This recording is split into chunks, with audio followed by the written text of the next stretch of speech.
Out of the Park Baseball 22. Play what the pros play.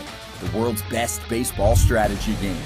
Whether you're new school or old school, all that matters is winning. Take full control of any current Major League Baseball franchise. Discover and develop elite players, coaches, and scouts. Run your team your way and build a World Series champion. The Infinite Baseball Sandbox. All new for 2021. Stunning new 3D ballparks for every Major League team. Or build your own unique, majestic landmark with our dramatically improved ballpark construction kit, a completely remodeled coaching system that connects and impacts your entire organization. All new strategies and management options give you unprecedented control. Plus, dozens of gameplay and performance improvements that make the best even better. And of course,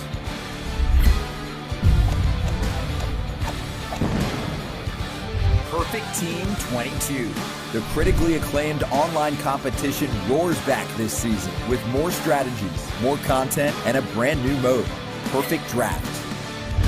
Out of the Park Baseball 22, available worldwide on March 26th, 2021. Well, hello, baseball fans. Hello, Out of the Park fans. Hello, everybody, and welcome to the third of our very special events, the Jimmy Fund Dana-Farber Cancer Institute live stream series.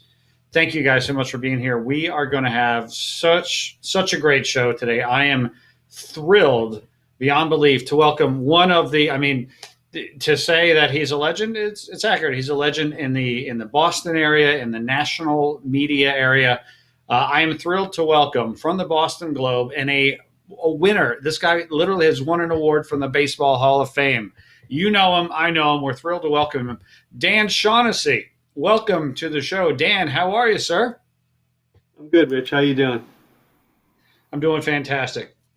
First of all, thank you so much for being here. This is obviously a very busy time of year. You've got the Red Sox in spring training. You got the Celtics gunning for an Eastern Conference title. You've got the Bruins in the mix. There's a lot going on. So thank you very much for being here. How are you, and how are you managing the beyond bizarre 2021 sports landscape right now? Yeah, it's been really different. I mean, obviously, I'm home. This is my home office. We're all working at home, and used to that after a year. It's been odd not to. Last time I flew was March 13th, a year ago. Came back from Fort Myers from spring training, and haven't not flown since. Or I went to one Sox game, the opener last year, July, whenever that was. Odd experience with no fans. Couldn't talk to anybody. We're coming back to that. I think next week I'm going to a Bruins game when there's going to be actual fans in Boston at the game. We're at 12% capacity for Boston events starting in about a week. So yeah, it's been different. You just work at home, you call people, you Zoom, and you cobble stuff together. It's been a time for me to dig into the Wayback Machine and revisit a lot of old topics and talk to folks from the old days. And surprisingly, the Globe's done a good job keeping out a section every day and keeping the readers informed and entertained. And I'm happy to be part of that. And I think it's going to loosen up, and we'll start to get back out there and give folks a little bit more based on being in the eyes and ears of the fans. So you and I were chatting a little bit before the stream started, and I was telling you I'm trying to, right some wrongs in that I love baseball. I love baseball books, but I've read a shockingly small amount of them, relatively speaking. As I mentioned to you, I'm right now about 3/4 of the way through one of the all-time classic baseball books, The Boys of Summer by Roger Kahn. You are an author, in addition to a columnist and a broadcaster. What are some of, and I'm asking you this off the cuff, what are some of your gold standard, have to read them, these are genre defining sports books of the last, I don't know, well, who cares? What are some of your all time favorite sports books? Well, I mean, I'm a big baseball guy. Anything by Roger Angel, clearly. Anything by Tom Boswell for baseball. Tom Verducci did a wonderful book on the Cubs a couple of years ago. The historical books by Richard Johnson and Glenn Stout on the Red Sox, Cubs, Dodgers, etc.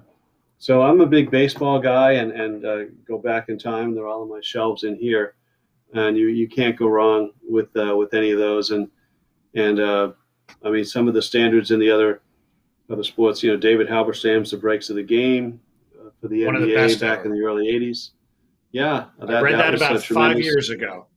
Yep. There's a book on Johnny Unitas by Tom Callahan, which I thought really captures that really well. Ian O'Connor did a great book on Belichick a couple of years ago. There's just a ton. I mean, I get sometimes, there's a book by Callahan now called Gods at Play. And anybody out there watching, just go to Amazon, get Gods at Play, and you can thank me later. And you will. Everybody else has. So, I mean, we're lucky. There's a lot of good material and a lot of talented guys with institutional memory and creativity putting some of these stories down for everybody to enjoy later on. And as we were chatting, I was telling you how stark it is to read about like the 1952 Brooklyn Dodgers and Roger Kahn, who was a columnist or a beat writer basically for the New York Herald Tribune at the time, where he would hang out in the locker room with Jackie Robinson and Carl Furillo and Don Newcomb and Pee Wee Reese. And then you mentioned to me that you're actually pandemic, I don't know if the word inspired is right, but because of the pandemic, you actually have spent some time recently writing about your experience in the early 1980s with the Larry Bird era.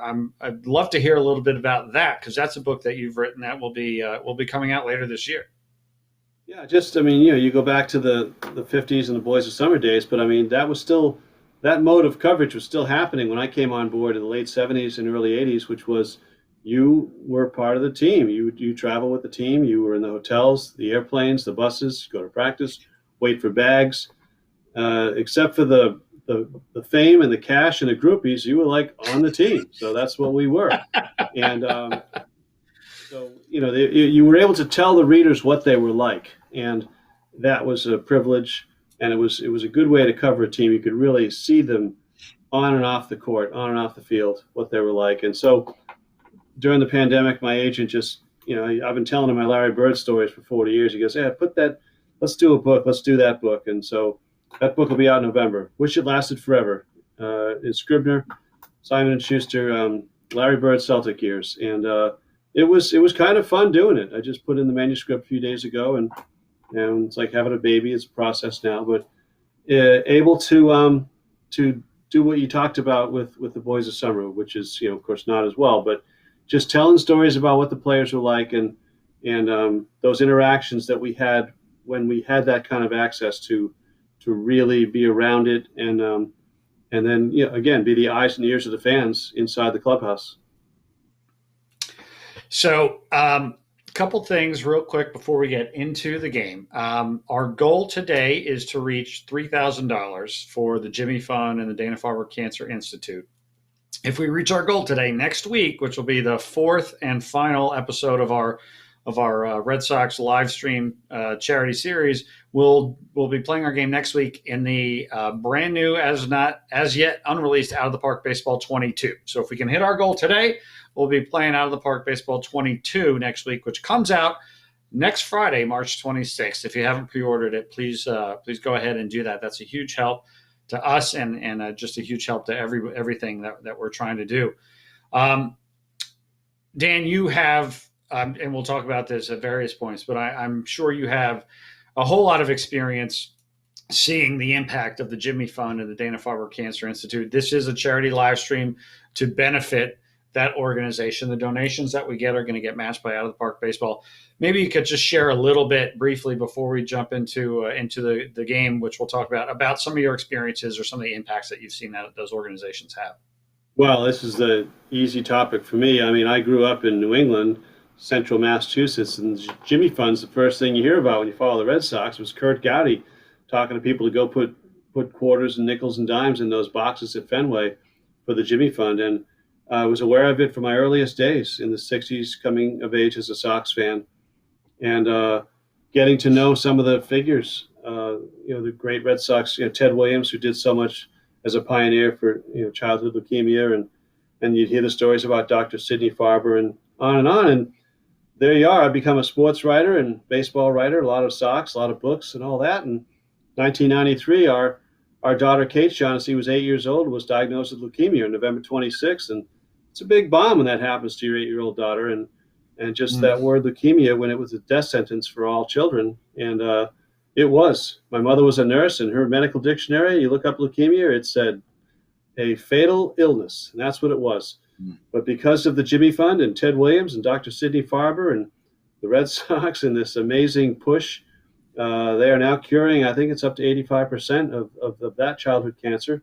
Leukemia, which is what our daughter Kate had, who now has 3 little boys. She's a high school teacher. And we felt very blessed, as bad as this was, but to live in an area that had the kind of medical care and the resources that we had. We were 6 miles from the best place in the world for this. So it had to happen. We were in the right place for it. And the support that you got from the Jimmy Fund across the board for your family, they would take social services, financial services, psychological support, and of course the medical care at Children's Hospital and 7 West down there where the children were treated. And our daughter Kate lived in the hospital for 6 or 8 weeks out of the gate, and it was a process, and she was in treatment 2 years, and we're very blessed to have had it work out as well. But not everybody had the same good fortune and luck that we had. And always think of, I could start listing the names of the little boys and girls that didn't make it,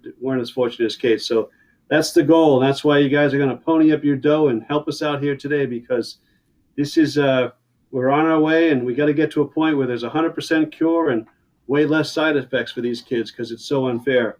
But being around the Jimmy Fund and the Red Sox, their contributions to this was just off the charts. I mean, Ted Williams would do anything for children with cancer. And we got to know him, and my daughter got to be a long-distance friend of Ted Williams. And we're going to talk today about the 67 Red Sox with my lineup. And the second baseman, Mike Andrews, became the director of the Jimmy Fund in his retirement from baseball. And Jim Lonborg, our starting pitcher today, who won the Cy Young Award in '67, his wife Rosie was a volunteer at the clinic on Tuesdays. And that was Kate's treatment day when she was an outpatient for 2 years. And it's just all over the Red Sox. It was their greatest contribution to New England is the work toward childhood cancers. And it felt it sounds corny, but a little bit like the notion that I would be in the position that I was in and have this really bad luck with our daughter, but able to put a voice to it and a face to it and help the cause.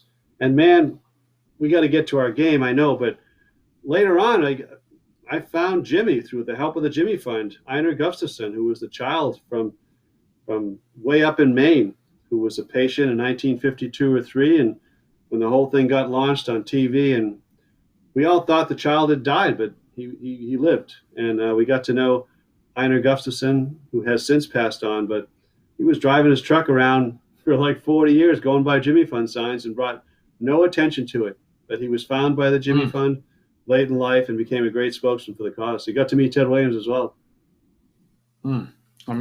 Amazing, and inspiring, especially hearing about your daughter as a parent, right? That's obviously the most difficult thing that any parent could possibly ever go through.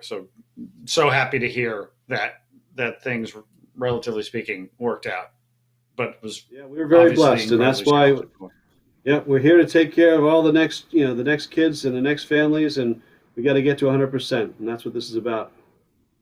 That's right. All right. Well, speaking of baseball, let's get to some baseball. What do you say? So here is the situation. We have a fantasy matchup here today, pitting two of the classic Red Sox clubs of all time against each other. We have got the 1967 Red Sox, the Impossible Dream, going up against the 1975 Red Sox. Dan, you chose this lineup. You chose this matchup, and you're going to be managing the 1967 club. Set us up a little bit with sort of why these two teams and what these two clubs mean to you. Well, there were special teams in Red Sox history, and I mean the '67 team has really brought baseball back into relevance in Boston. I mean, the Sox were a big deal 120 years ago, and the Babe Ruth era, and they struggled when Tom Yawkey bought the team in the 30s and 40s and 50s. They weren't very good, and they had a long drought. And '67 really brought them back. They were drawing crowds of 1,000 people in '66. Lost 100 games, finished in 9th place. It was bad. And then this magical thing. I was a child. I was in the 8th grade, but all of a sudden the Sox were contending. And the '67 Red Sox, in those days, there was one playoff team in the American League. That was it. You win the 10-team league or you're out. And they were in the greatest pennant race of all time. Went down to the last day. They got to the World Series. They lost the World Series in 7 games. But it was the team that really took the Red Sox from black and white to color, like in The Wizard of Oz when the film just changes. And that was it here. And it made the Red Sox relevant, and they have been relevant every year since.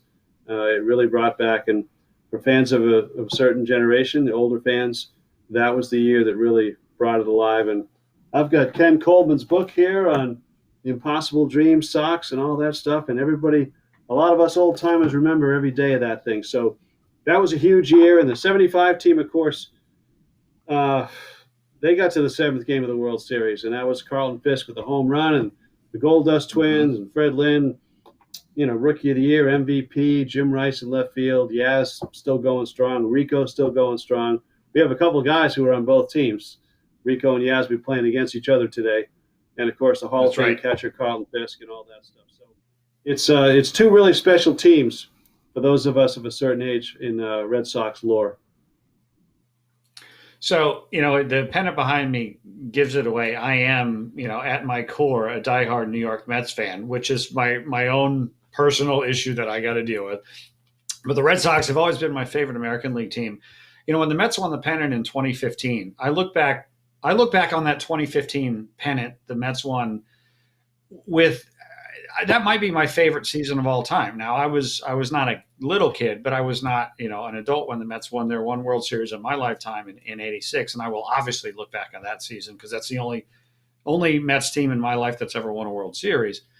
But that 2015 National League pennant was so special because to me it came out of nowhere. That was not a team that was going to win the pennant, and while the World Series didn't go well, they didn't even get to a seventh game. I look back on that 2015 team, and I have nothing but affection for the club and for the manager and for the players. I would imagine that 67 team, even though they fell just short to, again, one of the all-time great ball clubs, right? The 67 Cardinals, Bob Gibson, for crying out loud, right? Is that still viewed almost as a championship team, even though they fell just short of winning that title? Yeah, in a weird sort of a way, because our standards were pretty low at that point. I mean, being over 500 was all we asked. So the fact, they did that, and then they won this great pennant race. They did those two things. They pushed it to a seventh game. The seventh game wasn't close. But the heartbreak was minimal on that one. It wasn't, and again, you referenced 86, which, I mean, around here, 78, 86, Oof. 2003. Yeah. Those are painful moments. 67 did not have any pain attached to the fact that they weren't in the final winner's circle. It's still viewed as very much embraced. I think 2004, because they won the World Series for the first time in 86 years and came back from 3-0. That's the biggest, best Red Sox story of the last 100 years. But the 67 team, you can make a case it's the most important season in franchise history. It stopped all talk of leaving Fenway Park, leaving the city, and it started getting fans fired up for baseball, which they stayed for another 60 years. Amazing. All right, well, let's talk about this game. So you are managing the 1967 squad against the 1975 team. You've got Jim Lonborg as your starter, and we got a lineup set here, but I want to make sure this is the lineup that you want. So Lonborg is on the hill. And the default lineup as chosen by the AI, which we can stick with or we can change around, you've got Reggie Smith leading off in center field, Mike Andrews at second base hitting in the number 2 spot, Carl Yastrzemski in left at third. You've got, and this was one of the things we talked about earlier, did we want to use the opening day rosters or the World Series rosters? We went with opening day because you wanted to make sure that Tony Conigliaro could be playing for you. So he's batting cleanup in right field. You got George Scott at first, fifth. Joe Foy is your third baseman at 6th. Rico Petrocelli at short at the 7th hole. Mike Ryan catching at 8th. And then we have the pitcher slot because we are going with the pitchers hitting, no DH. So 2 quick questions. Number 1, is this the lineup that you want? And number 2, I'd love to hear why you wanted to get Tony Conigliaro into this lineup if it were possible. Well, Conigliaro, of course, was a rookie, and he's 19 years old and 64. He's from Swampscott, local kid, and just led the league in homers the next year. And he had 100 home runs earlier than anybody in history of baseball. And then he got hit in the eye in August of 1967. Was not able to play after that. It was never the same. He did hit 36 home runs a couple of years later, but he was out of baseball within 5 years. So 67, he was still a star on the rise. Opening day, we want him to be our cleanup hitter, Tony C. in right field. We give up a few things. We don't have Elston Howard, blah, blah, blah. I mean, I could flip Rico and Joe Foy down low, but we can leave it as is. So I'm okay with the lineup as is. And, the catcher spot was always weak for hitting. They had Russ Gibson, Mike Ryan, Elston Howard that year. Not a lot of offense in that position. Reggie Smith and Mike Andrews are both rookies that year. Smith, in fact, played second base opening day, as some of our viewers no doubt know. But the lasting positions for them are what we have today, which is center field and second base. And, of course, this is Yaz's first game of a season in which he's going to have the single greatest season in baseball history, in my view, for offense, defense, and clutch and all the things that he did. Triple crown, man of the year and everything, and just 7 for 8 the last 2 days of the regular season. He was the greatest player I've ever seen that year. And on the other side, you're battling the 1975 squad, who are going to be sending Louis Tiant to the hill. And the lineup as chosen by the AI is Rick Burleson, shortstop, leading off. Dwight Evans in right, one of the greatest right fielders of all time defensively. Fred Lynn in a peak Fred Lynn, 1975 in center field. Cecil Cooper is at first, batting fourth. Carlton Fisk, the Hall of Famer, batting fifth. Yastrzemski shows up again in left at the sixth spot. Rico Petrocelli at third and seventh. And Doug Griffin is the second baseman hitting eighth. And again, the pitcher hitting ninth. Your thoughts on this lineup? Well, Yaz is too low in the lineup for my taste, but I'm not gonna. We'll leave them as is. Okay, that's okay. I just this is a more talented team overall than the '67 team in my view. There's just it's a formidable crew there, and of course you've got. Wait, I'm having trouble here because am I not seeing Rice on here?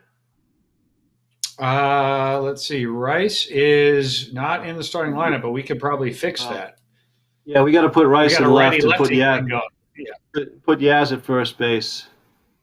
All right. So Rice in left and Yaz at first base. All right. At first base, and Cooper. He would have been the DH on this team. He's a good player. Right. But he's So, and you might want to.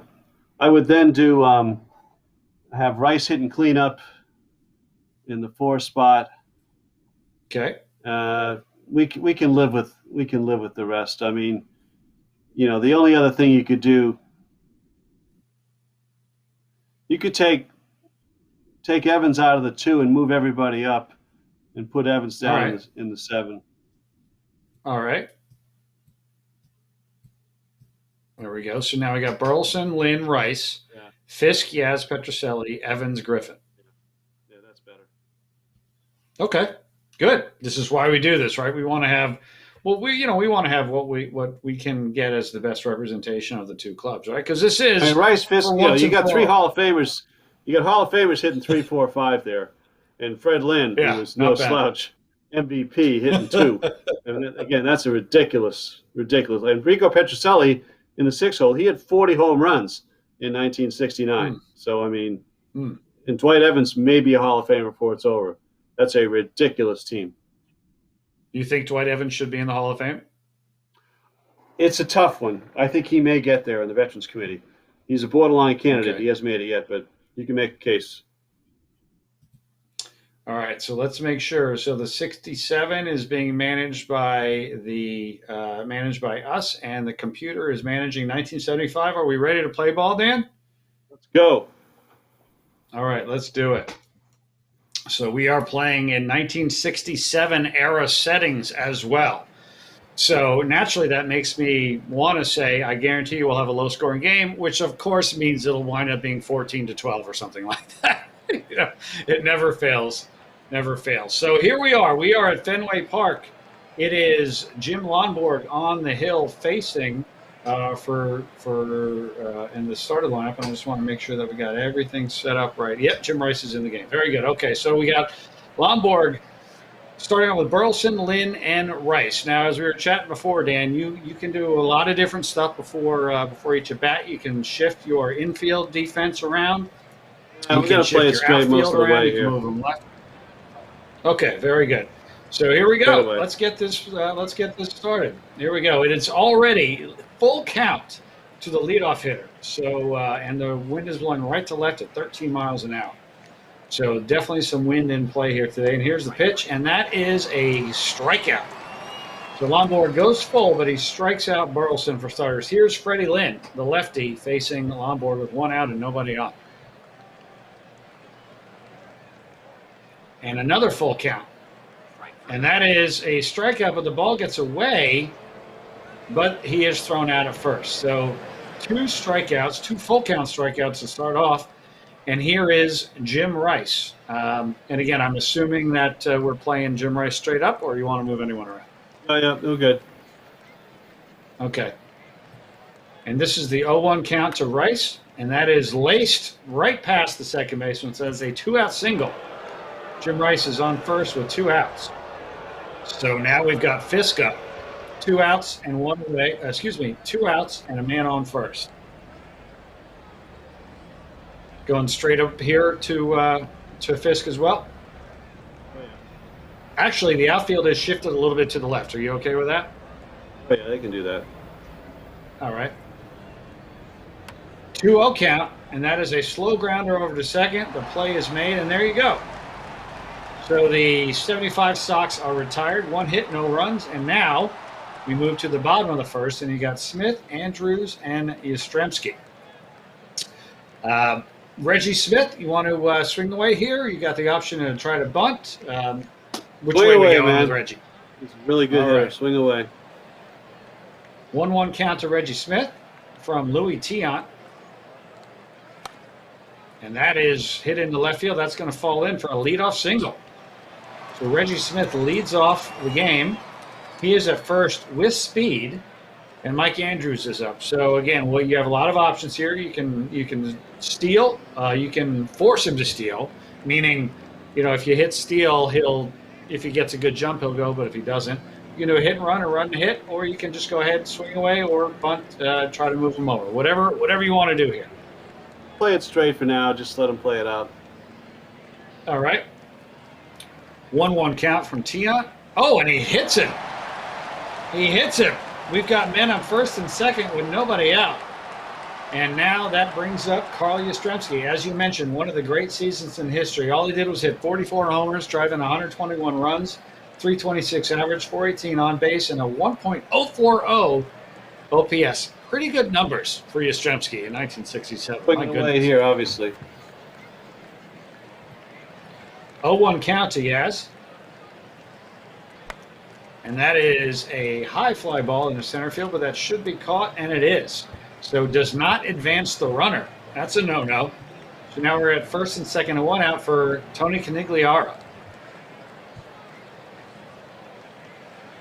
Swinging away with Tony. It's a 1-0 count, and it gets by the catcher. Catchers are having some trouble in the bright sunlight today. So Yaz couldn't move him over, but a wild pitch does.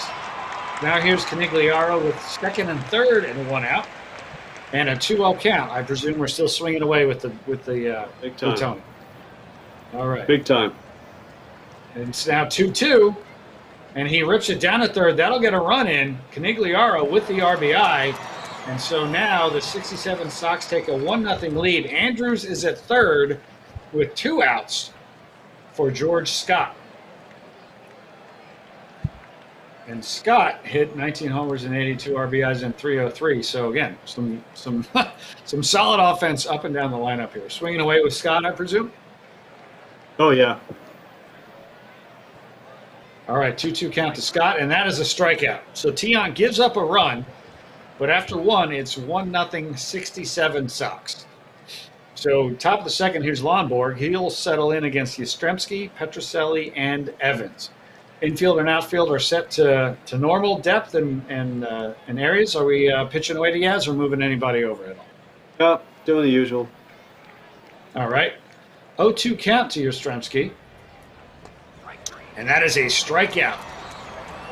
A 3-pitch strikeout. Got it going. Lonborg's settling in. Here's Petrocelli. Let's see what happens with Rico. The outfield has shifted a shade to the left. 1-2 count to Petrocelli. And that is a slow grounder over to short. Play to first, and there we go. 2 quick outs. And here is Dwight Evans, right fielder for the 1975 Red Sox. I don't remember when was 75 Evans' rookie year, or had he been on the club for a little bit? Oh, he was on the team. They called him up in 72. Okay. This is the third full year. Okay. So here's the pitch to Evans. This is a 2-strike count. And there it is. Another strikeout. Lonborg is dealing now. Well, Jim One hit Lonborg for won the 2 Cy Young innings. Award this year. Yeah. Yes, he did. All right, so now you got Foy, Petrocelli, and Ryan facing Tiant. So here is Foy, 251, 16, and 49 that year. Any thoughts of trying to bunt, or are we just swinging away with these guys? No, we're not going to be too creative with Joe Foy. Go for it. All right, 1-2 pitch grounded sharply at the shortstop, 1 away. Here's Petrocelli. Presume we're swinging away with Rico. But All right. 2-2 count to him. And that is a strikeout. So Tiant with his first 2 strikeouts of the game, and now here is Mike Ryan. We got to hope here at least that Mike, who did not have the best offensive year, might somehow be able to get on and get Lomborg not leading off the third. Yeah, Mike Ryan, 199, 2-27. Definitely appears to be offensively a weak link. Was he a good defensive catcher? He was okay. I mean, the position was kind of a black hole all year, and they never really solved it. But he's from Haverhill, Massachusetts, so we loved him. There you go. And there's a 1-2 pitch, and that is a strikeout. So Tiant comes in and strikes out the side after giving up a run in the first. So we have moved to the top of the third. 1-0, 67. Lomborg facing Griffin, Tiant, and Burleson. This is a big out. We obviously want to get Griffin. The infield is normal. The outfield is playing shallow. You all right with that? Yes. All right. Here's the pitch. 2-2 count. And that's another strikeout. Lomborg is really in. That's his 5th strikeout in just 2 1/3 of an innings right now. So here's Tiant. Was Tiant a good hitter? I don't know. No. Better than Lomborg. No, Lomborg was better. Excuse me, I said that wrong. No, okay. Tiant was not a strong hitter. 1-0 count to Tiant, and that is a pop fly into shallow center field, and the play is made. So 2 up and 2 down, and now we're back at the top of the order with Rick Burleson. Lomborg, again, pitching very well. 36 pitches, 2 2/3, 1 hit, 5 strikeouts. So here's Burleson, playing him straight up. And here's the pitch, another 2-2 count. And that is strikeout number 6. Wow. Lomborg is on fire.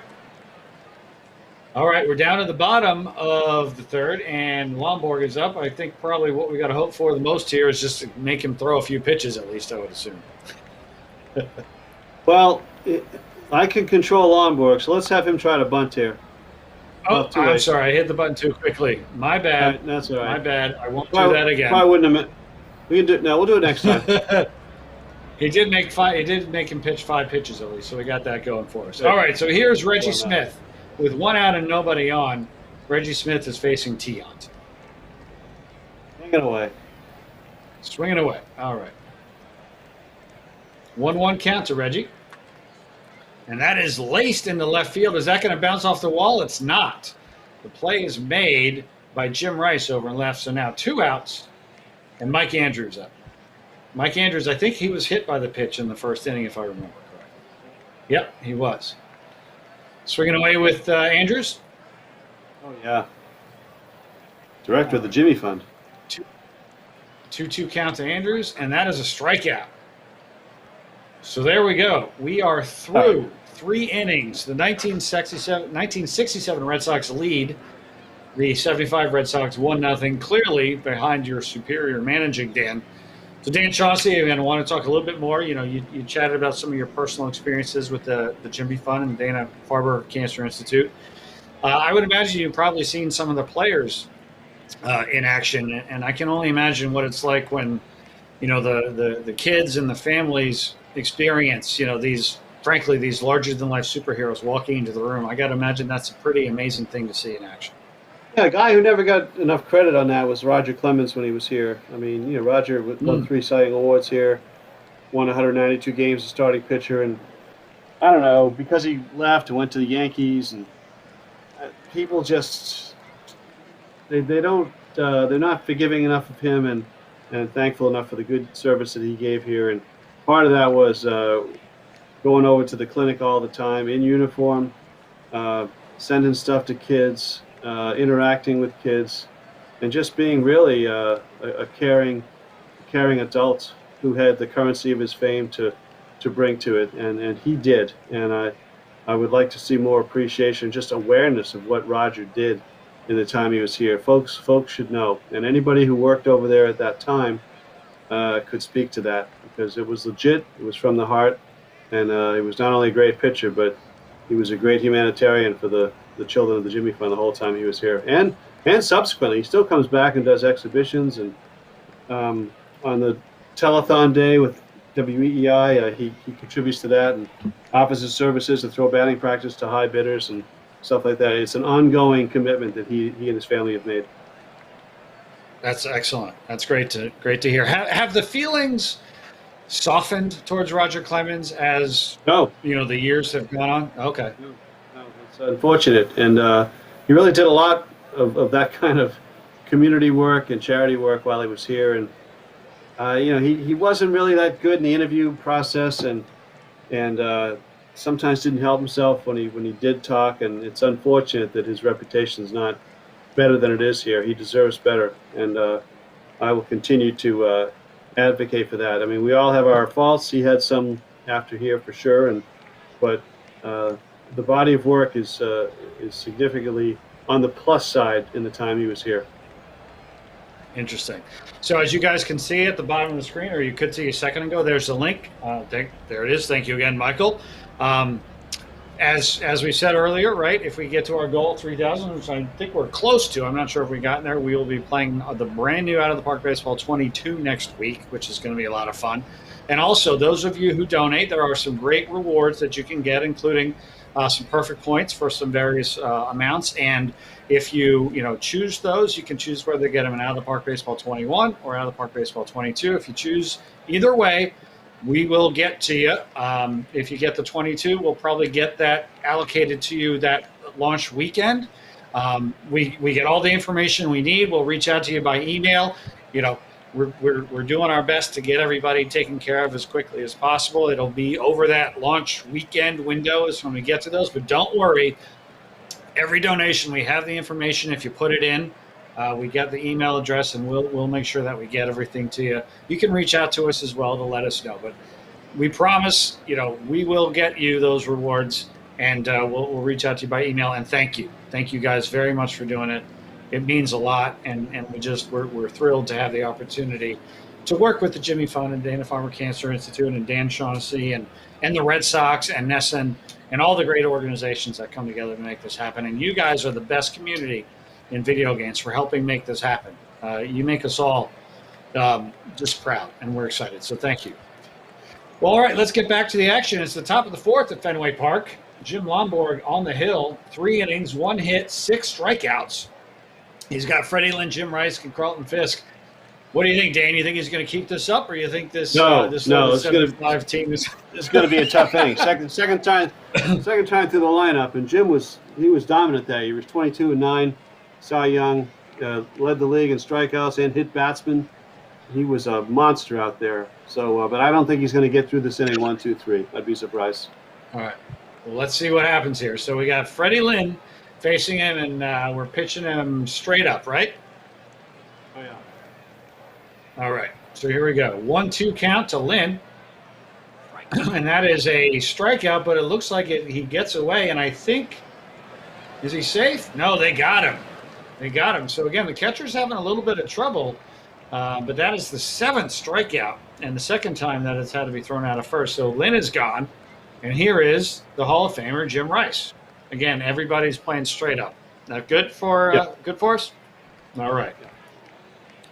2-2 count to Rice, and that is ripped right at the shortstop. Over to first and 2 away. So 2 up, 2 down so far. Not bad. Not bad at all. And here's Carlton Fisk with the outfield shifted slightly to the left. And here's the pitch, a 2-0 count. That's a hitter's count, and that is ripped. And you had it right, Dan. They weren't going down 1, 2, 3. There's a single. So that's the second hit of the game. It's a 2-out single. If you're going to give one up, that's the hit to give up. But now you got Fisk at first, Yastrzemski at the plate with 2 outs and a man on first. Pitching everybody straight up still? Oh, yeah.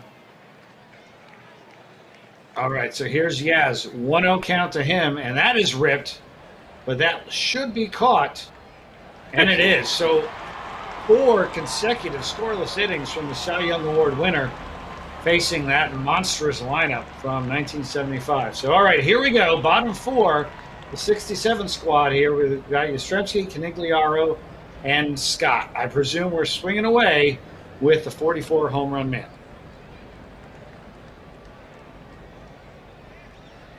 A 1-0 count to Yaz. And that is hit very well. That's to deep right center, but the play will be made. So it's allowed out, but an out nonetheless as Fred Lynn makes the catch. Here is Canigliaro, and I presume, again, we're swinging away with him. Big time. Grab the bat and go swing. 3-0 count. Canigliaro could get on base, and he is. That is ball 4. So Tiant puts Canigliaro on first with 1 out, and here is George Scott. You got any thoughts about hitting and running or doing anything here? Canigliaro has decent speed. Yeah, fair speed, but Scott's a double play guy, but I'm just going to play it straight. All right. 1-1 count to Scott, and that is ripped down to third. There's one at second, and a double play. You called it, Dan. Wow, a double play machine, and that is it for the bottom of the 4th. You did not know that was happening. That was not planned, folks. You just knew it was coming. That's funny. All right. So Lomborg goes back, top of the 5th. He is at 59 pitches. Now, just so you know, Dan, I don't think we're in any situation where you're going to start warming up folks now. But when you do start to think about the bullpen, you're going to want to give your pitcher at least 2 at-bats or at least 2 batters and maybe even 3 to go from cold to ready. So, once you start thinking about the bullpen, bring up that conversation sooner rather than later. Do we want to take a look at the bullpen here real quick? Let's see if we get out there. Yep. And everybody's available, so you can put anyone that you want out there. So, who was your favorite guy out of the bullpen of that '67 team? John Wyatt was probably the best. I mean, Sparky Lyle ended up having a great career. Won a Cy Young Award in '67. In '77 after he was traded for Danny Cater. But that year, Wyatt was the best they had. All right, so here we go. Lomborg facing Petrocelli, Evans, and Griffin. The outfield has shifted a little bit to the left for Petrocelli. You good with that? Yeah. Okay. 2-2 count. And Lomborg strikes him out. He is absolutely on fire. That is strikeout number 8. Now, remember, we are playing in the 1967 settings, folks. So this was the height of the pitcher's era. 68 was Danny McLean and Bob Gibson.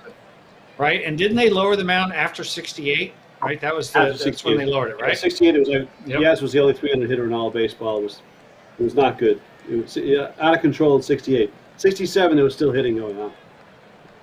Right. Yeah, as referenced by those 44 home runs that Yaz hit. Interesting. All right, so here is Evans facing Lomborg. Everyone's straight up for the right fielder. All right, so here comes a pitch from Lomborg. 1-2 count. And that is a slow ground ball over to short, and Evans will beat it out. He is at first with an infield single. So now things are getting a little interesting. You've got Evans at first, you've got Griffin at the plate, and Tiant in the hole. You want to go double play depth here, or you want to play straight up? Double play depth. All right, we're going double play depth for Griffin. Here's the pitch. 1-1 count. And the runner looked like he might have been in motion, but he stops, and that is a pop-up behind first base, and the play is made. So now you got 2 outs, and the pitcher, Tiant, at the plate. I got to imagine we're just going right after him here, not doing anything else. Oh, big time, yeah. Blow him away. This is the matchup you want. It's a 2-0 count to Tiant, and he grounds it over to short, and the play is made to second. And there you go, 5 scoreless innings from Jim Lomborg so far. I got to imagine that's a little bit of a surprise, 5 scoreless against the 75 team. Yeah, it's tough to do, but Jim was locked in that year. I'll confess, I don't know much about Jim Lomborg. Was he a power guy? Was he a finesse guy? What made him so good? High fastballs. Okay. Interesting. All right, so now you've got Foy, Petrocelli, and Ryan coming up against Tiant. Tiant's only thrown 54 pitches through 4 innings, so he's got plenty left in the tank. Here's Joe Foy. We swinging away? Let's pinch hit here and send Dalton Jones up, play third base, pinch hit off Tiant here. Okay. All right, so we are going to pinch hit. We're putting Dalton Jones in here at this spot. Straight sub. Straight sub. He can play third. Okay, so Jones goes into. He's going to be recognized as a pinch hitter, and then we'll decide what to do with the defensive rotations moving forward. So here's Dalton Jones facing Tion, swinging away. Yes. All right. Jones gets a 1-2 count, and he rips a base hit. So there it is. Excellent management. That's what we call it. He's at first with nobody out. And Petroselli at the plate with Ryan behind him, and then Lombard. You thinking of a sacrifice here, or are you just swinging away? No, not with those guys coming up. Nope. Good. All right. Swinging away with Petroselli. 2-0 count, and that is grounded right at the shortstop. Over to second for one. Double play. Oof. All right. So the leadoff single is wasted, and here is Mike Ryan, the catcher, hoping once again to at least get Lombard to the plate.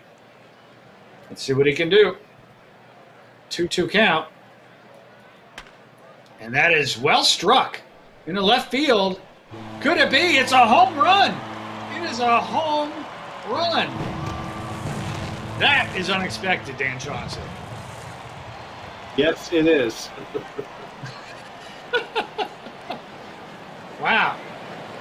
The unexpected 399-foot home run. Just eked over that green monster.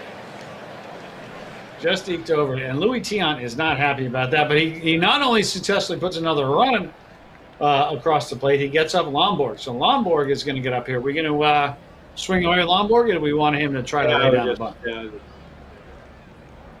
All right. 2-2 count to Lombard. And that is struck. That is going to go all the way to the wall over the drawn-in outfield. Talk about unexpected. A home run from the 8th place catcher, and then a double for the not well-hitting Jim Lombard. Shock and awe here at Fenway Park with 2 outs nonetheless. And Reggie Smith at the plate here. Hitting away, man. All right. He's got a chance to knock him in. Jim can run. Here's Reggie, and he smashes it. That might be another one. Could it be? Right over the pesky pole, a 2-run home run. Louis Tion is losing it, and the 67 Sox are hitting it all over the place. 3 consecutive extra base hits. Wow.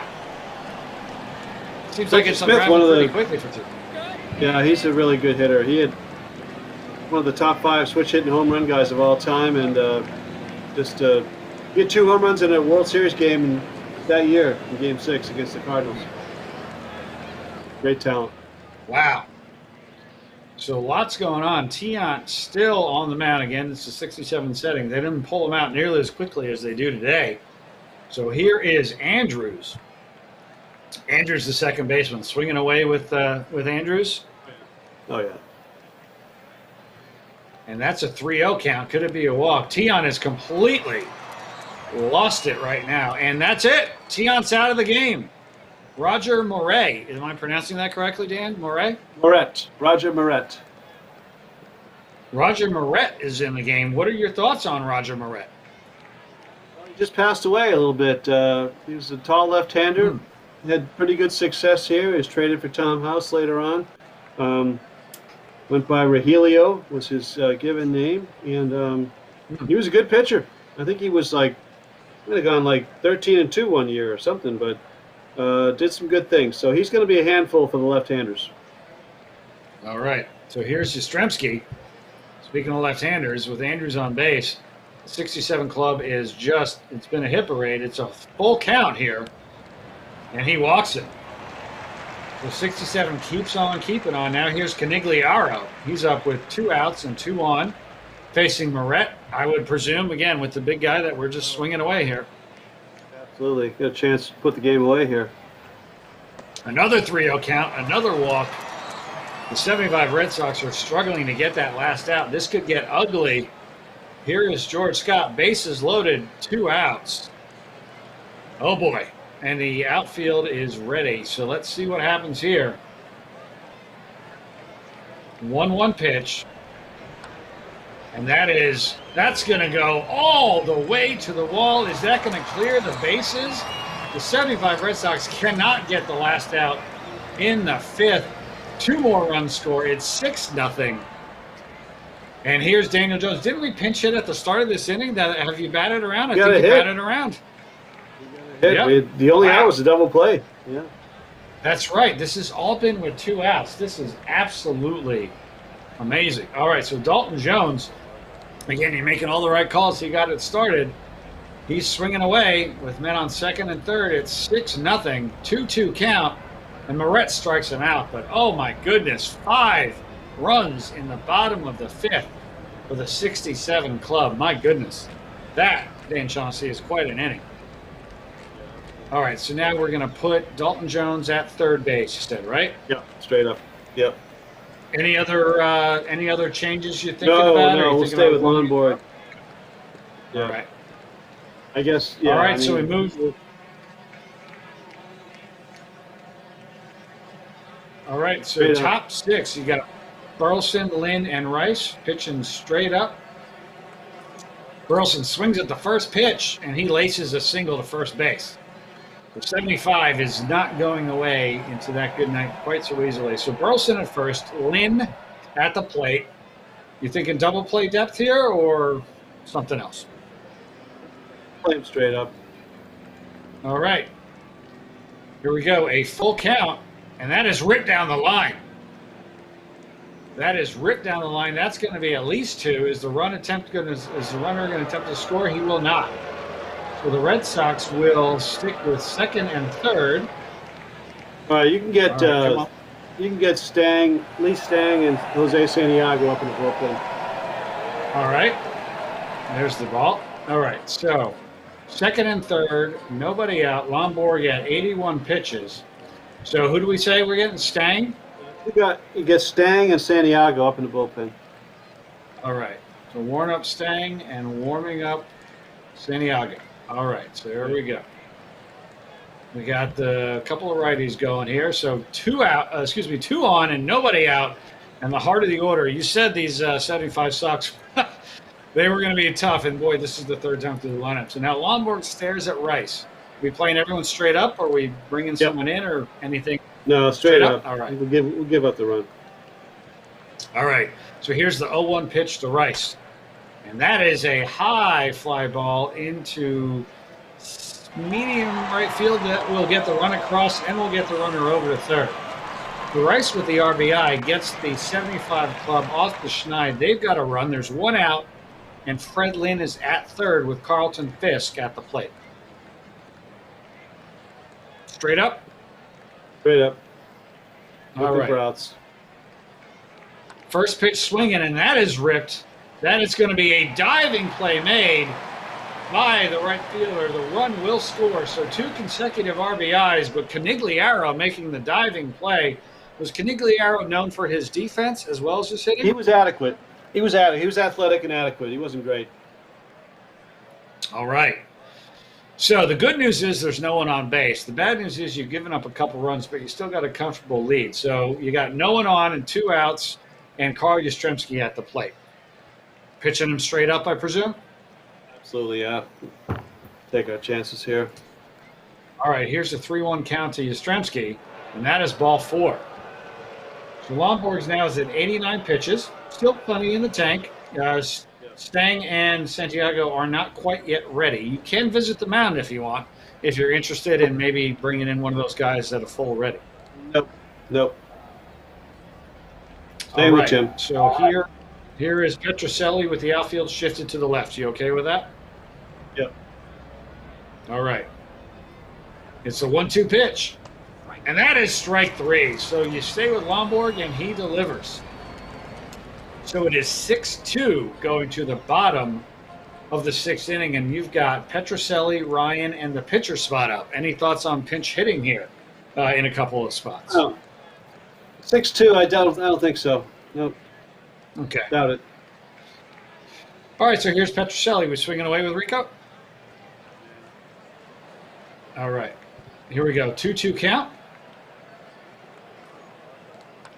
And that is laced into left field, but the play will be made by Jim Rice. 1 away for the home run hitting Mike Ryan, 1 for 2 today with that solo shot. He's swinging away. Here's the 1-2 count. And that is grounded to second, over to first, 2 away. So here's Lomborg up. You got Steng and Santiago both ready, and Lomborg hitting away. All right. Hitting away, 2 outs. No, hitting away. And 1-0 count, and that is a high fly ball into left center, and the play is made. So we head to the 7th inning with the 67 Red Sox leading the 1975 Red Sox 6-2. Let's take another minute here and talk a little bit more about why we're here today, and that is to benefit the Jimmy Fund and the Dana-Farber Cancer Institute. If we get to 3,000, if we haven't already, I'm not sure. We might have already gotten there. We will be playing Out of the Park Baseball 22 next Thursday afternoon when we are back here for our 4th and final. Again, we talked a little bit about it. You mentioned, your own personal experience with your family, with the Jimmy Fund. You mentioned Roger Clemens. What are some other maybe memories you have of some, either famous Red Sox players or maybe not so famous Red Sox players and the impact that they had on the Jimmy Fund and the Dana-Farber Cancer Institute, Dan?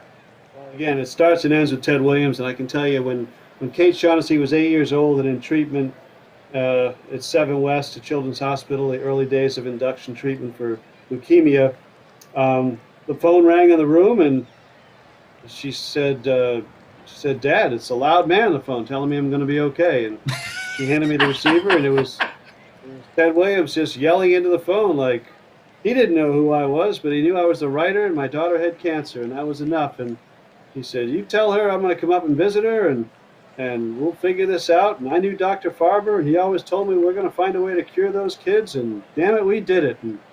And after that, if I ever wanted to talk to Ted Williams, I just called, and I'd get patched through, and he'd say, "How's Kate? How's Kate doing? Is she playing softball? Can she hit?" And developed a real nice thing. And then in 1999, when he came up his last time at Fenway for that All-Star game, Kate was 15 or 16 then, playing softball at Newton North High School, and we did go and visit him, and they had some time together at the Four Seasons Hotel down by the Common there, and got nice pictures of it. And he did a little diagram about hitting and the angles of hitting and the mound and launch angle, and just it was very sweet, and it was just a wonderful, wonderful thing. Later on, he once said to me, he said, "You tell Kate to make sure she gets a good education. That's the most important thing, and if you can't afford it, I'll try to help you."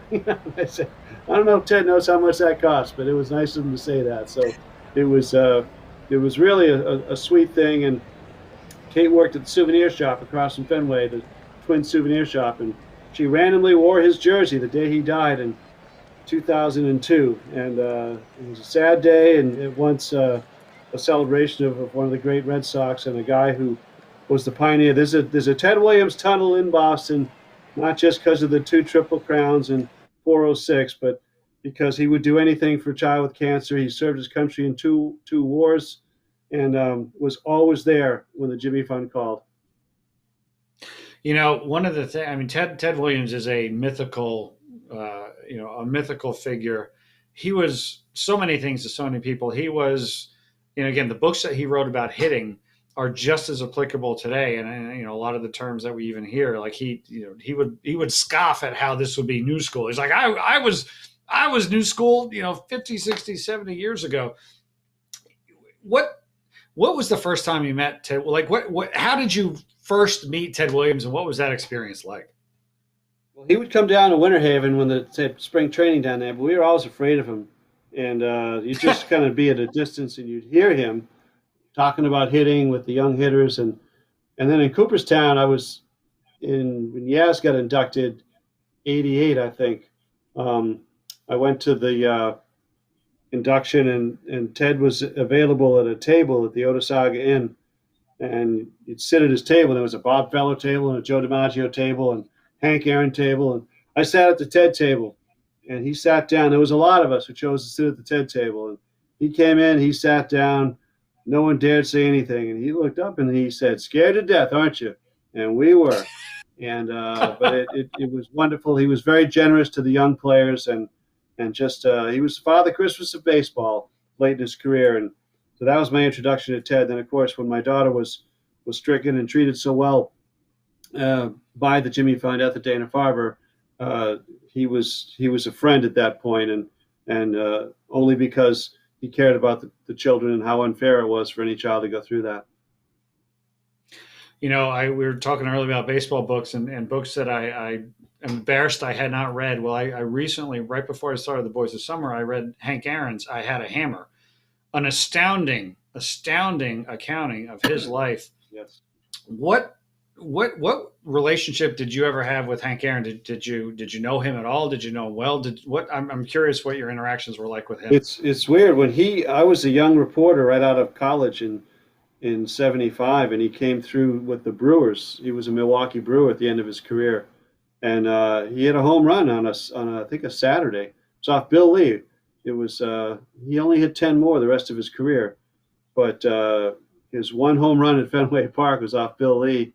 And I met Hank in the clubhouse that day. He just wanted to shake his hand and just thank him for his lifetime of service and leave him alone. And then he hit a home run off Bill Lee, and it was, I know Bill Lee, we talked about it recently, and he said, geez, I kept striking him out on slop and curveballs. Finally, I said, let's see what this guy's got, and threw my fastball, and there it went. So that was that. One of the best books I've read in a long time is I Had a Hammer by Hank Aaron. It should be required reading for anybody who likes baseball. And it's not all rainbows and unicorns. There are some real, it's astounding to me. We don't think about it nearly as much, I think, as we used to. But, what players like Hank Aaron had to go through. And obviously everyone knows the story of Jackie Robinson, which is astounding in of itself. But, that second wave of African-American players like Hank Aaron and Roberto Clemente, who I should say minority players, right? Because it was Latino players and African American players, and but like Billy Williams and Ernie Banks, like what they had to go through, viewed through the lens of 2021, is like it's incomprehensible, and yet so I cannot recommend that book enough. I Had a Hammer by Hank Aaron, one of the best ever. I just wish I had read it prior to his passing away, but I did. And again, amazing book and just an unbelievable accounting of a life. Well, all right, let's get back to it. It is the top of the 7th inning, and we've got Jim Lomborg still on the mound facing Evans, Griffin, and Moret. I'm sure they'll probably pinch hit for Moret. So we're keeping Lomborg in, I presume, right? Since we just let him hit. Yeah. No. All right. Jim's staying in. All right. So he's facing Dwight Evans. He's got a 1-2 count on the right fielder, and he hits him. Oh, my. Hits him on a 1-2 count. You get a lot of that. So now. Oh, really? Yeah. Jim led the league in hit batsman that year. Interesting. All right. So Lomborg is out there, 97 pitches. Both of those guys are still ready, but they have been sat down. So we probably want to get them back up. That was Stang and Santiago are up. Right? All right. Yeah. So they're both ready. Do you want to think about getting either of these guys in, or you want Lomborg just to stay out there? Just keep them ready. Keep them ready. All right. Should we go to double play depth here? Wait, who's up? Griffin.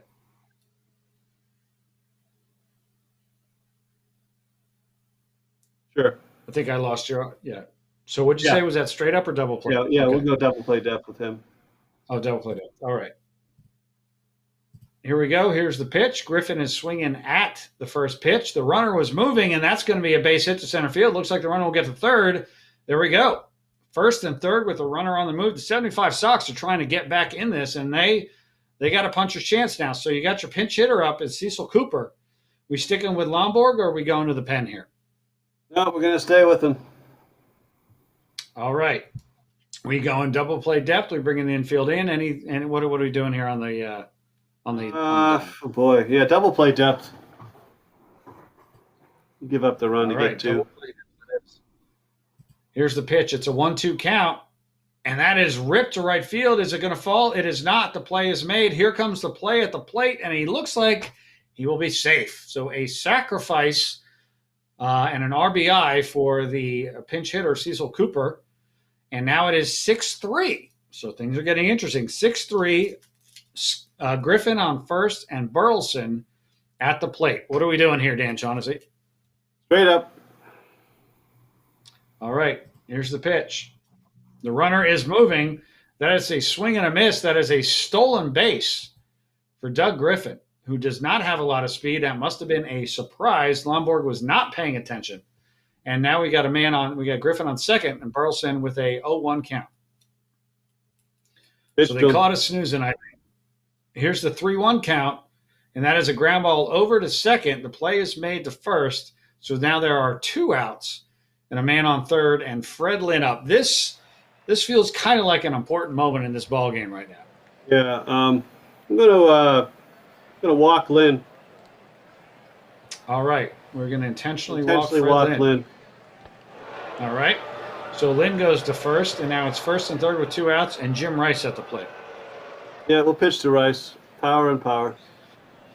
All right, power and power. That's true. Here's the pitch. It's a 1-0 count. And that gets by the catcher, so the catchers continue to have difficulty in the sunlight today. That's the run scored, and all of a sudden, it is 6-4. Lomborg at 109 pitches right now. Rice at the plate, Lynn in scoring position, 2 outs. We're pitching to him, straight up? Yep. Okay, here we go. It's a 3-0 count, and that is a walk. So all of a sudden, the go-ahead run is at the plate in the form of the Hall of Fame catcher Carlton Fisk. Dan Shaughnessy, what are we doing here? So you're not going to let me bring in, can I buy time and bring in Lyle? Well, we can do a couple things here. So we can have Lyle ready. We can warm him up. He's not going to be ready, though. We can go visit the mound. And let's warm him up. Can we make him? We can't make him ready. We can't buy time. We can't. Well, we can't buy any more time. I think Santiago is still ready. Yeah, Santiago can go for you. And Stange could go. Yeah. Yeah. Well. So you can go with either of those guys. You. It's not impossible to bring in Sparky Lyle, but he won't be fully warm, and it's probably not a good idea. But you can if you want. Let's start pitching with Lomborg facing. Wait, it's a left-hander. This is Yaz? This is Fisk at the plate. All right. Yeah, he can pitch to him. Okay. Pitching to Carlton Fisk. 2 outs. Yep. Here's the pitch. It's a 1-0 count, and that is ripped to first base, but the play is going to be made, and there you get out of the inning. Woo! And now Lyle will be ready for the 8th as well. So yeah, and you can put Wyatt and sit down, Stang and Santiago, and make it Lyle and Wyatt. Can you warm up 3 guys? It can only warm up 2 guys. All right, so Lyle and Wyatt. Lyle and Wyatt are warming up now. Okay. Very good. That's what we got. And so you got Dick Drago. Is it Drago or Drago? I don't know. Drago. Dick Drago on the mound now. And he is facing Smith, Andrews, and Yastrzemski. So I presume we're swinging away with Reggie Smith, who already has a home run. Yep. Yeah, big time. All right. So here is the pitch. It's a 1-2 count from Drago, and that is a strikeout. So Smith goes down. That brings up Andrews, who is 0 for 1 today. Swinging away. All right. Yep. 1-2 count to him.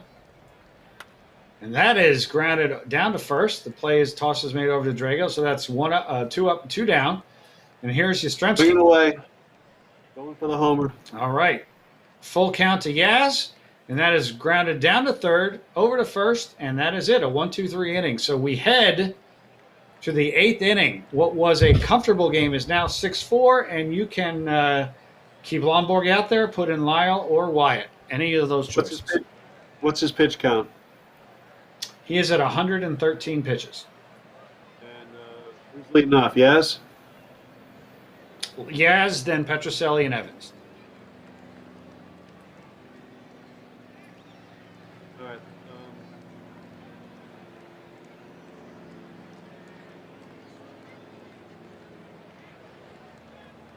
Yeah, I'm going to let him pitch to Yaz.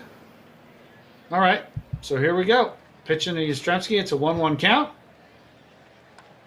And that is a fly ball into center field. Should be playable or easy play, and it is. 1 out, 1 away. Here's Petrocelli.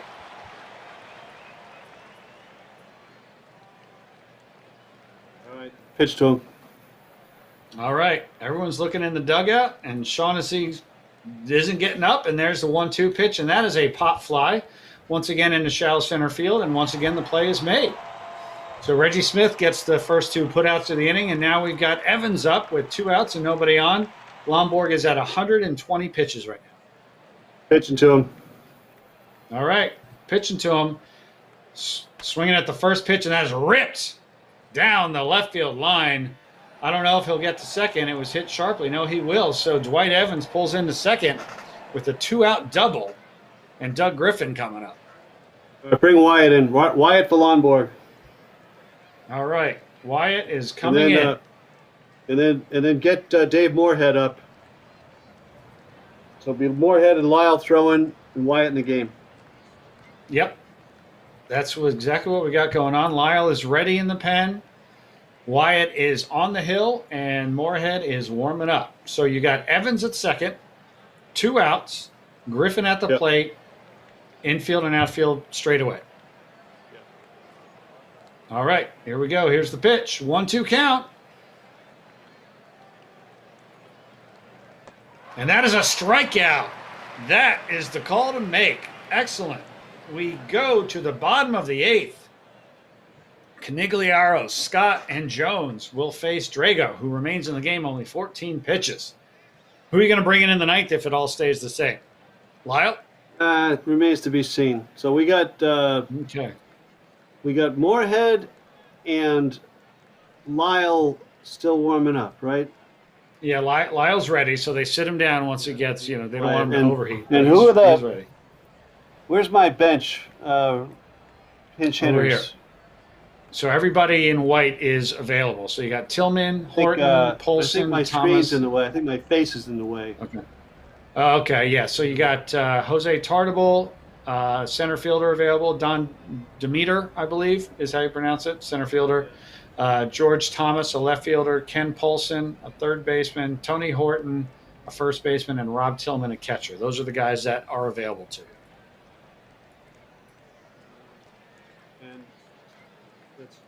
George Thomas or Lee Thomas? George Thomas. Okay, all right. Let's start. So with bottom of the 8th here. Yep, bottom of the 8th. Yeah. You're up 6-4, and you got Canigliaro, Scott, and Jones. Okay, let's go. Hitting away. All right, here's Canigliaro with the 1-1 count. And Canigliaro rips it. That's over the second baseman head. That's a leadoff single for Tony Canigliaro. So here's Scott now with Canigliaro at first. What are we doing here? We're hoping he doesn't hit it another double play, but we're going with it. He hit 303 that year. All right, here's the pitch. He's swinging at the first pitch, and that is grounded past the shortstop. Not a double play, but a single, and now you've got men at first and second with nobody out. And the new pitcher is Jim Burton. You're facing Jim Burton now. Burton versus Dalton Jones. I love this. He's hitting away. All right, 1-2 count. And that is a strikeout. So after giving up 2 singles, Burton comes in and strikes him out. So here's Petrocelli. Again, first and second, 1 out. We putting anyone in motion here, or we just letting them swing away? Hitting away. All right, 0-2 count. And that is ripped to left field. That is high. That is gone. A 3-run home run. Rico Petrocelli with a 436-foot 3-run home run. Wow. That changes everything. He certainly got all that one. Wow. What a hit. All right, so that definitely makes things a little more comfortable for you. Here's Mike Ryan. We keeping him in, or are we thinking about maybe switching out? Well, he hit a home run. It's from Haverhill. Gonna reward the Haverhill guy. Hit a homer. Let him hit again. There you go. 0-1 count. That's a ground ball picked up by Burton over to first, 2 away. And here is Wyatt, who is at the plate now. So you got your pitching spot up here. Yeah, who's up first for them next inning? You've got looks like the pitcher spot up next, and Burton, followed by Burleson and Lynn. So it'll be a pinch hitter for them. Yeah.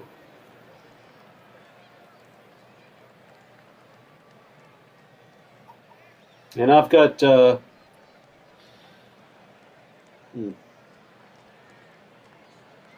right, so send Tony Horton up to hit. All right. And I've got Lyle and Moorhead in the bullpen, right? That's right. Moorhead is ready, and I believe Lyle is ready. I'll confirm that Lyle's ready. Yeah, they're both ready, Lyle and Moorhead. Right. Yep. All right, so send Horton goes up to hit. Okay. So here is Tony Horton facing Jim Burton with 2 outs and nobody on. 1-0 count to Horton. And that is a ground ball to second, over to first. So we head to the 9th inning. And what was a 2-run game is now a 5-run game. 9-4, 67 is leading. You got a defensive position to fill here. So I guess it depends upon who we're gonna put on the mound. Yeah, we'll start the inning with Moorhead. All right, so Moorhead to the pitching spot. And that means that Lyle is still throwing, and and get Stang loose out there. Stang and Lyle throwing, right. Moorhead in the game. Yep, that's what we got. All right, so Moorhead is in to face Bernie Carbo is the pinch hitter, leading off the 9th inning. Yeah, we'll live with it. All right. Here's the pitch. 0-1 count. And that is laced down the left field line. So that's going to be a leadoff hit. Is it going to be a single or a double? Looks like it's going to be a single. So Bernie Carbo gets the pinch hit. He's at first with nobody out, and Rick Burleson at the plate. As is. Okay. Here's the pitch. Burleson is swinging at the first pitch, and that is grounded to short. There's over to second. Oh, no! It's bobbled at second, and what should have been a double play is not. No one out. Everyone is safe. First and second. Boy, Moorhead got exactly what you wanted, and Mike Andrews just flat out dropped it. I don't know if that happened a lot or not, Dan, but it certainly happened right there. Director of the Jimmy Fund dropped the ball. Okay. Unfortunate. So we got 2 on, nobody out. Who's up? Freddie Lynn, followed by Rice and Fisk.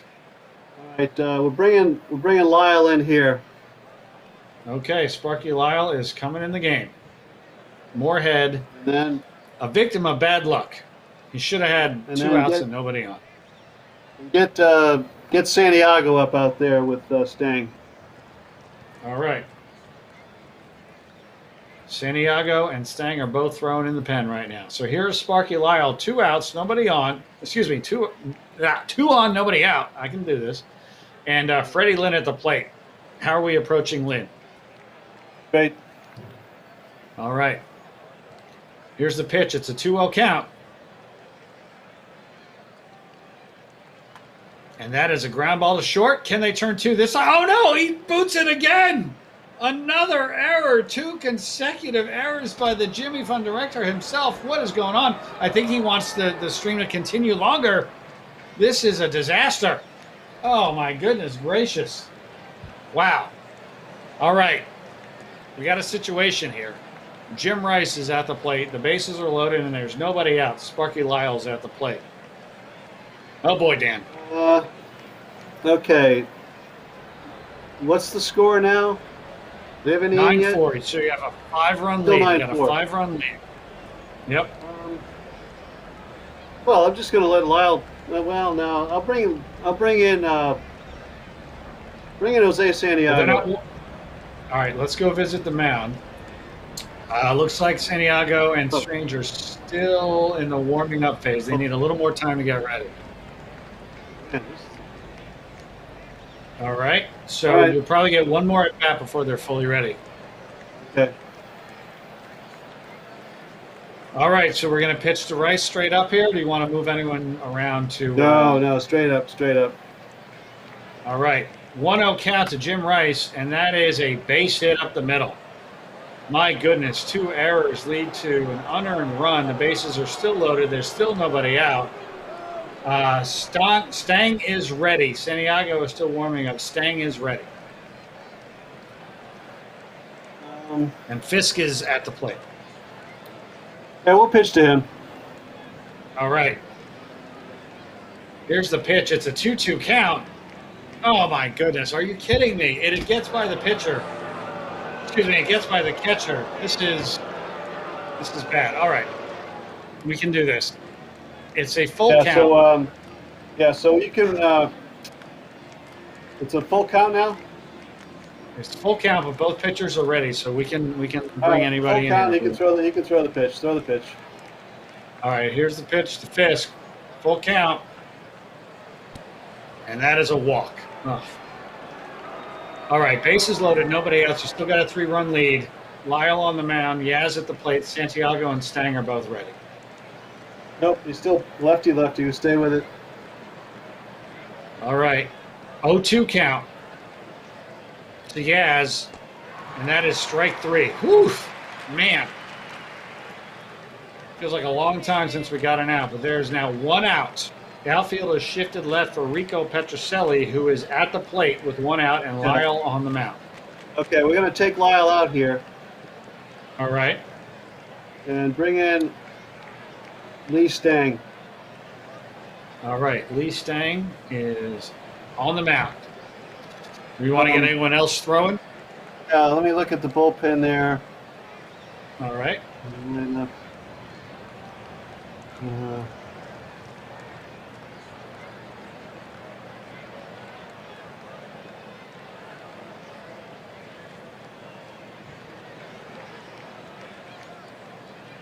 Well, I guess Wozlewski.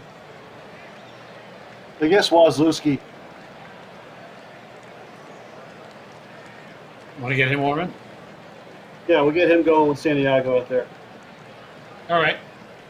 All right, so we got 9-6. We got 1 out. Bases loaded. That's right. Go ahead and run at the plate. Stang pitching to Rico. Stang on the mound. Okay. Yep. All right, let me rip. The outfield is shifted a little bit to the left. You all right with that? Sure. Okay. All right, here's the pitch. It's a 2-2 count.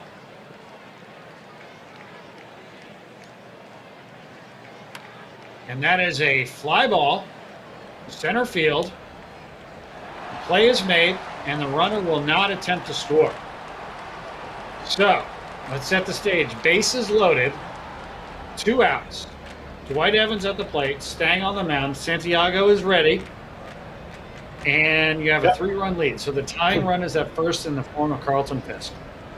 Yeah, we're pitching straight away.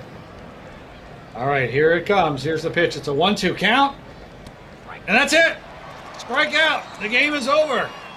The 1967 Red Sox, managed by Dan Shaughnessy, win 9-6. That was a lot harder than it probably should have been. But hey, 2 double play grounders. What a game. Yeah. Wow. Mike Andrews is not going to be happy when he hears about this. He is not.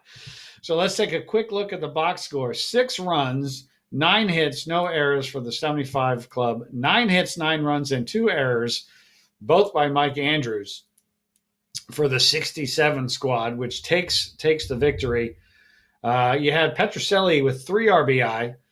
You had Scott with 2 for 4 with 2 RBI. You had Reggie Smith with a couple RBI, 2 for 4 as well, as 2 runs scored.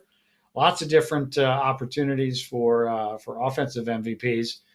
We take a look at the pitching line here. Lomborg gets the win with 7 2/3, 4 earned, 3 walks, and 9 strikeouts. The player of the game is Reggie Smith, and Louis Tiant. Kind of a tough loss for him. 4 2/3, 5 hits, 5 earned. Then Moret, Drago, and Burton closed it out. Meanwhile, you had Lomborg, Wyatt, Moorhead, Lyle, and Stang. You had to work for that win, Dan Shaughnessy. You really did. Yeah, we were sweating it out. 2 double play grounders erased right in a row by Mike. That's not good. All right. Well, thank you, everybody, so much for being here. I believe we reached our goal. I think we have. And if we have reached our goal, then that means, of course, next week, ladies and gentlemen, we'll be here for our fourth and final one of these fantastic Red Sox Jimmy Fund Dana-Farber Cancer Institute live streams next Thursday at 3 p.m. Eastern. Dan Shaughnessy, thank you so much for taking the time to be here. We really appreciate it. Everybody knows who you are, Boston Globe writer.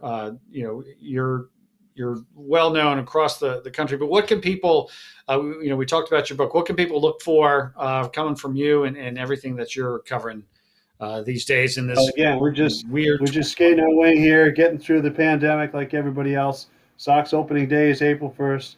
I hope to be at Fenway Park for that one. And thank you, all you Jimmy Fund supporters out there, for being part of this today and for your generous contributions. Just eradicating childhood cancer. We really appreciate that.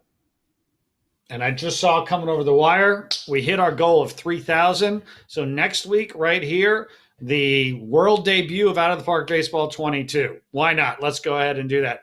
Dan Shaughnessy, again, thank you so much for your time. We really appreciate the time, the stories, the experience with the Jimmy Fund and the Dana-Farber Cancer Institute. We cannot thank you enough for taking the time. So we appreciate it.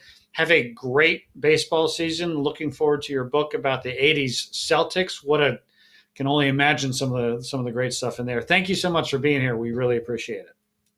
Thanks, Rich. Thanks, everybody. Bye-bye.